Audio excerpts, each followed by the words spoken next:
Jailed Tanzanian and Ugandan opposition leaders Tundu and Kizza Besigye have been recognized as champions of democracy in Africa by the Democracy Union of Africa Conference 2025.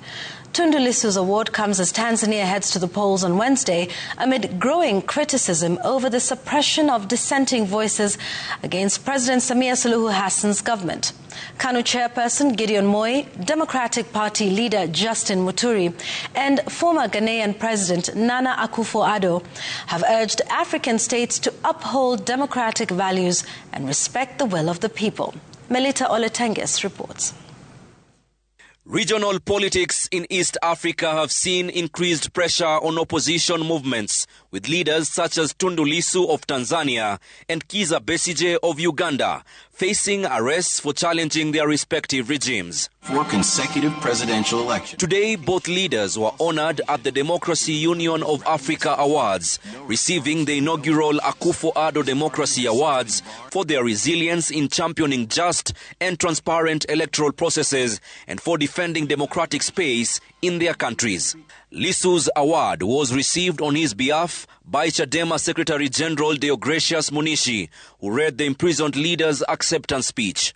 In the past 6 months that have been held at this maximum security prison, charged with treason for calling for reforms of our rotten electoral system, Chadema has been slapped with a worldwide ban on political activity by a Samia-appointed High Court judge. Former Ghanaian President Nana Akufo-Addo, after whom the awards are named, called on African nations to uphold democracy and reject authoritarian tendencies. There are those who would rather have authoritarian rule because they claim Africa is underdeveloped and democracy is cumbersome, and we need to get things done in a hurry.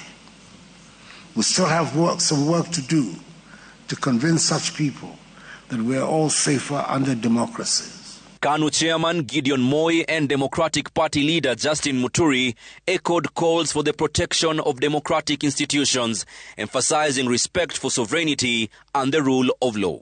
Across the world, we are witnessing the rise of radical populism, that exploits division, the resurgence of extreme nationalism that thrives on fear, and the erosion of democratic values that once bound nations together. Political parties must engage Africa's youth and women as active architects of policy, not passive beneficiaries. Former President Akufo-Addo also condemned the recent wave of unconstitutional power takeovers witnessed across Africa. He paid tribute to the late former Prime Minister Raila Odinga for his lifelong dedication to advancing democracy on the continent. And I have no doubt that his remarkable footprints on Kenya's stability, democracy and history will remain indelible. The late former President Daniel Arap Moi was also honored posthumously for his contributions to Africa's development.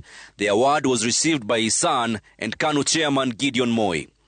Melita Oletenges, Citizen TV.